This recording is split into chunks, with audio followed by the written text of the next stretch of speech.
देश के संसद में महिला बिल पास होते ही पूरे देश में चर्चाओं का माहौल गर्म है, जहां एक और कुछ लोग इसको भाजपा सरकार का और देश के प्रधानमंत्री नरेंद्र मोदी का मास्टर स्ट्रोक बता रहे हैं, तो कई लोग इसको चुनावी जुमला भी कह रहे हैं।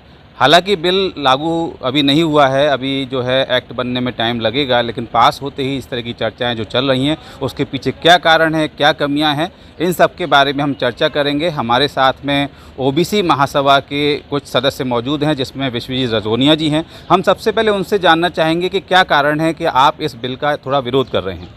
देखिए, इसलिए हम इस बिल का विरोध कर रहे हैं। सबसे पहली हमारी जो मांग है कि इस देश की कुल महिलाओं की आबादी का आधी आबादी जो महिलाओं की है वो ओबीसी वर्ग की है, और उन ओबीसी वर्ग की महिलाओं के लिए इस बिल में कुछ नहीं है। हम चाहते हैं कि उनके लिए इसमें प्रावधान हो, और इस देश की आधी आबादी महिलाओं की है तो 33% आरक्षण को 50% आरक्षण क्यों नहीं। और काफ़ी सारे इस देश के नेताओं ने भी बोला है 50% आरक्षण का, तो उस पर इस देश की संसद में बहस क्यों नहीं। और हम पूरे विश्वास के साथ ये कहना चाहते हैं ओबीसी महासभा की तरफ से कि इस देश की सरकार इस देश की महिलाओं के साथ छल कर रही है, और आने वाला चुनाव जीतने के लिए जैसे चुनावी जुमले के रूप में इस बिल को लाया गया है। इस देश की सरकार से हम पूछना चाहते हैं कि ये परिसीमन के बाद कौन लागू होगा। देश में जातिगत जनगणना की जो हम लड़ाई लड़ रहे हैं, इस देश में जातिगत जनगणना की लड़ाई जो लड़ी जा रही थी उसको रोकने के लिए आपने इस देश में जनगणना नहीं कराई। वो जनगणना कब होगी, और जनगणना होगी उसके बाद परिसीमन होगा।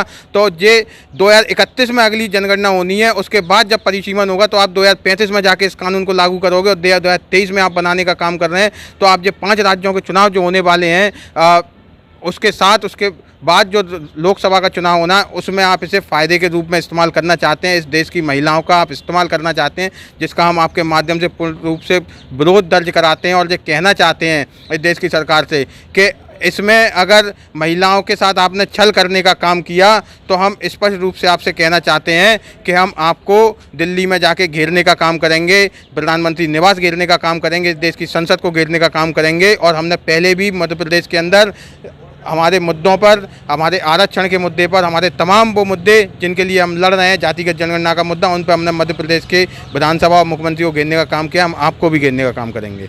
तो देखिए, ओबीसी महासभा का साफ कहना है कि बड़ा आंदोलन किया जाएगा, क्योंकि जिस तरीके से ओबीसी को दरकिनार कर दिया गया है, ओबीसी महिलाओं को बाहर रखा गया है। और आप देखेंगे कि उमा भारती ने भी इस चीज़ की जो है चिंता जाहिर करी थी और अपना विरोध जताया था कि ओबीसी महिलाओं को भी शामिल किया न जाना चाहिए। मैं आपको बता दूं कि 27 साल बाद पहली बार 12 सितंबर 1996 को देवेगौड़ा जब प्रधानमंत्री थे तब ये बिल लागू करने का प्रयास किया गया था। उसके बाद अभी 27 साल बाद ये प्रयास किया गया है, और अभी मोदी जी भी 10 साल से हैं, और उनके जो पिछले 2 चुनाव थे उसमें ये बिल में था, एक्चुअली महिला बिल को लागू करना था। तो पूरा 2 कार्यकाल लगभग निकल गए हैं, 9 साल हो चुके हैं। उसके बाद मोदी जी को याद आया। क्यों लगता है आपको कि 9 साल बाद याद आया, पहले क्यों नहीं कर पाए? देखिए, 2014 का वो चुनाव जीते कि बहुत हुई महंगाई की मार, अब की बार भाजपा सरकार। उसके बाद 2019 का वो इसी तरीके से चुनाव जीते जुमला देकर। अब 2024 का जो चुनाव है वो इस महिला आरक्षण विधेयक पर वो जीतना चाहते हैं। और इस तीनों चुनाव का आप देखेंगे, जो तीसरा चुनाव होने वाला है, 2 चुनाव हुए कि स्पष्ट तौर पर आपको दिखेगा कि इस देश के लोगों को उन्होंने अपने चुनावी फ़ायदे के लिए उपयोग किया है। और अब जो 2024 का जो चुनाव होने जा रहा है उसमें इस देश की महिलाओं का उपयोग इस 33% आरक्षण के माध्यम से करना चाहते हैं। मैंने आपसे पहले भी कहा और अब भी कह रहा हूं मैं कि इस देश की महिलाओं के साथ जो छल कर रहे हैं, 2035 के बाद जो कानून लागू होगा, 2023 में कर रहे हैं। अभी 5 राज्यों के चुनाव में वो जो जीतना चाहते हैं, और जो चुनावी जुमला साबित होगा 2035 तक जो रहे कि नहीं रहे, उसके बाद ये जवाब देने वाला इनके पास कौन है कि इनने इस देश की महिलाओं के साथ छल किया। उसके लिए माफ़ी इस देश के में मांगेंगे या नहीं मांगेंगे, इस बात पर भी चर्चा होना चाहिए।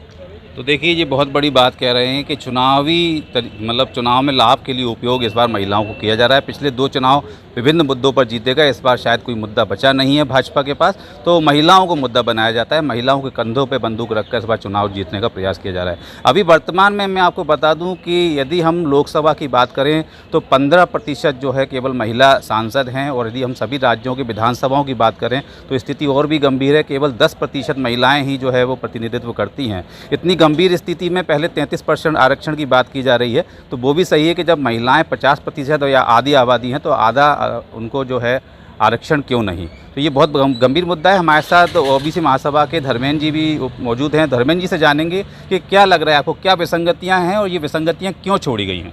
देखिए, इस बिल में जो जिस प्रकार से आज जैसे कि है ना पूरे देश में अब जो पिछड़े वर्ग की आवाज़ के लिए चाहे सोनिया गांधी जी हों, चाहे खड़गे साहब हो, चाहे प्रतिपक्ष के नेता हों, चाहे बहन मायावती जी हों, उन्होंने कहा, उस पर सही कहा कि जब इस देश के अंदर आधे से ज़्यादा आबादी पिछड़े वर्ग की है और उनके वर्ग की महिलाओं को शामिल नहीं किया जा रहा, तो कहीं ना कहीं ये छल है। जैसे कि बाबा साहब ने हिंदू कोड बिल के टाइम पे भी कुछ लोगों ने उस कोड बिल का विरोध किया, लेकिन जब लागू हुआ तो वही महिलाओं को भी संपत्ति का अधिकार मिला, तमाम सारे एक्टों में प्रावधान दिए गए महिलाओं को आने के लिए। लेकिन क्या कारण है, जब इस देश के अंदर आधे से ज़्यादा आबादी महिलाओं की है और उसमें भी 33% दिया जा रहा है। मैं बहन मायावती जी का जो स्टेटमेंट है मैं पूर्ण रूप से समर्थन करता हूं, क्योंकि उन्होंने जिस बात से कहा कि 50% महिलाओं की आबादी है तो उनको 50% मिलना चाहिए, लेकिन जिस प्रकार से इस देश के दूसरे काशीराम शरद यादव जी ने जब कांग्रेस की सरकार थी तब उस बिल में स्पष्ट कहा था कि जिस प्रकार से आप कलावती को रिजर्वेशन देना चाहते हैं उसी प्रकार से कंडावती को भी देना चाहिए। तो कंडावती जो पिछड़े वर्ग के लोग हैं, जो SC ST के लोग हैं, जो वंचित समाज के लोग हैं, तो फिर इनको क्यों नहीं दिया? इनसे वंचित जो पिछड़े वर्ग के लोगों को क्यों वंचित किया जा रहा है?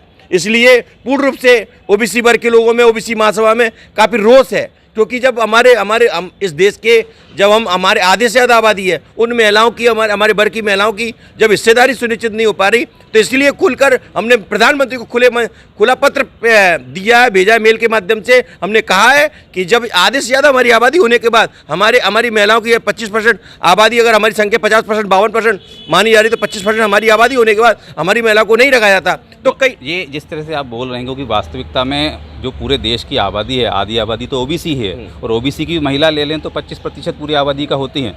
तो जो चुनावी लाभ के लिए जैसे आप लोग कह रहे हैं कि मोदी जी ने ये बिल लागू अभी करना है या शुरुआत की है, इसकी पास कराया है, तो आपको क्या लग रहा है कि क्या उसका लाभ वास्तव में मिल पाएगा? क्योंकि ओबीसी को तो लाभ मिलना नहीं है, तो क्या ओबीसी इसका विरोध करेगा और चुनाव में इसका नुकसान बीजेपी को होगा? देखिए, ये अभी तो स्पष्ट है ना, अभी जुमला है, ये चुनाव के लिए केवल, क्योंकि ये बिल पूरी तरह धरातल पे 2035 में होगा इसका, क्योंकि ये स्पष्ट है जब तक सेंसस नहीं कराया जाएगा, जनगणना नहीं कराई जाएगी, परिसीमन नहीं कराया जाएगा, तब तक ये लागू नहीं हो सकता। अभी तो आज कर दिया, ये छलावा हर बार हुआ है। जब जनगणना की बात आई थी तो 2018 में पूर्व केंद्रीय मंत्री राजनाथ सिंह जी ने कहा था कि जब हमारी सरकार आएगी 2021 में तो हम न जनगणना कराएंगे, लेकिन नहीं कराया, तो ये छलावा है। इससे स्पष्ट है ये जनगणना विरोधी है। महिला आरक्षण पर जो वंचित समाज, जो ओबीसी वर्ग की महिलाओं के साथ जो उन्हें प्रावधान है उसके विरोध में है। और प्रधानमंत्री जिस प्रकार से कहते हैं पिछड़े वर्ग के हम प्रधानमंत्री हैं, लेकिन अधिकार नहीं देना चाहते, ये स्पष्ट है। इसके लिए हम 2024 और 23 में इनका खुलकर विरोध करेंगे इसका। तो देखिए, यहाँ पर चुनावी लाभ के लिए ये बिल लाया भी जा रहा है, तो ओबीसी को बाहर रखना बहुत बड़ा नुकसान भाजपा के लिए हो सकता है, क्योंकि आपने सुना ओबीसी महासभा के जो युवा साथी हैं उन्होंने काफ़ी सारी खामियां बताई हैं, और इस बिल में जो कमियां थी उनको बताने के साथ साथ में अपने विरोध प्रदर्शन और जो आंदोलन आगे भी करने वाले हैं उनके बारे में बात की है। आपको मैं बता दूँ कि ये जो महिला बिल है वो कहीं ना कहीं अभी पूरे आगामी 2024 के चुनाव तक चर्चा का विषय रहने वाला है। जैसे जैसे चर्चाएं होती जाएंगी इसमें और खामियां निकल के आ सकती हैं। आप जैसे कि देख रहे हैं कि 27 साल बाद तो ये कहीं ना कहीं यहाँ पर संसद में आया है, और आगे भी अब परिसीमन वगैरह की बात कर रहे हैं, उसमें यदि 12 साल और लगते हैं तो 12 साल तक यदि इसमें लगने वाला है, और यदि कोई इसका जो है कोई ऐसा तरीका नहीं निकाला जाता कि जिससे महिलाओं को त्वरित लाभ इसका मिले, तो कहीं ना कहीं ये चुनावी जुमला ही साबित होगा, और आगामी चुनाव में हो सकता है कि भाजपा इसका वो लाभ नहीं ले पाए जिसकी वो अपेक्षा कर रही है।